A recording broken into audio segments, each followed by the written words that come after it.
So I would count myself as a third-generation activist.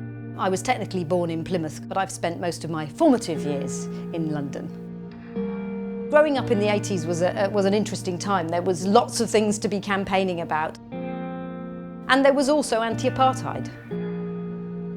We're the last generation of people who did it, because we're the people who were there at the point when Mandela finally got released. And so there is a sort of sense as a campaigner that meant you feel you could achieve something.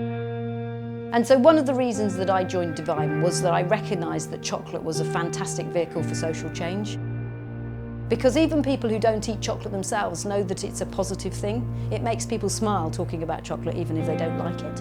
And so there's nobody who I haven't had the opportunity to have a meeting with by being the CEO of a chocolate company. So whether that's the Prime Minister or the Chancellor or the head of a supermarket chain or an Archbishop or the Queen, everybody wants to talk to the lady from the chocolate company.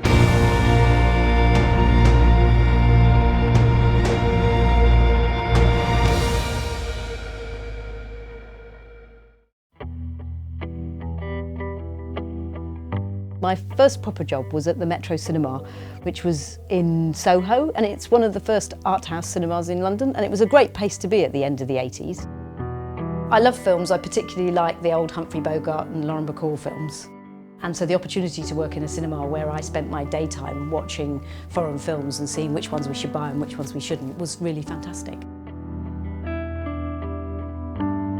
And so I started as a bookkeeper, and then I worked my way through doing PR and marketing, and eventually I ended up as the managing director. I became very fussy about how things were projected and were they in the right format for the screen that you were watching them on. I'm probably less fussy 20 years on than I was when I first left, I think. I think I was a bit more particular. But I still love, being in the dark, watching the film big. But I also quite like being in an empty cinema. I've found an empty cinema that I can go to now, near to me. One of the exciting things that was going on in Metro Cinema at the time was they set up a Latin American film festival, and so they were the first people to bring Latin American films into Britain. We were bringing new audiences to Latin American films, so you do very focused marketing to challenge people's preconceptions about what they thought Latin American films would be like. And so when I came into Divine, I wanted to also challenge people's perceptions of farmers in Ghana. So Divine is a radical business model because the cocoa farmers that supply the cocoa are organised in a cooperative in Ghana, and they own 44% of the company, which means that they have seats on the board and a say in how the company is run and a share of the profit. That's a very radical business model.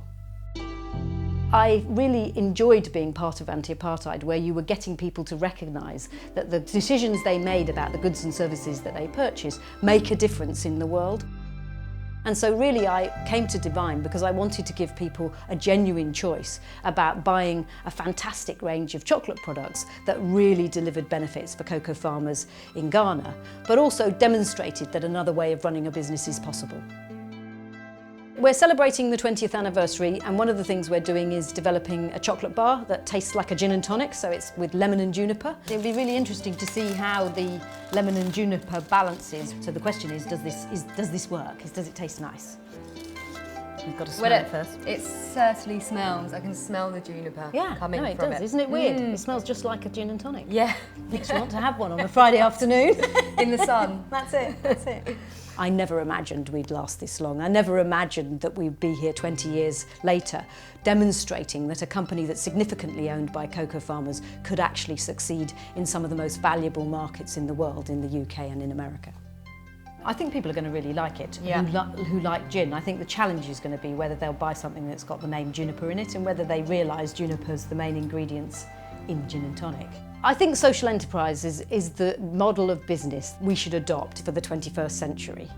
I think the state of the world is now in an urgent place, and business has to be part of the solution because in lots of instances businesses are more powerful than national governments. You've got to imagine and believe that something else is possible and that you can inspire people to change their behaviour and make the world the way they'd like it to be.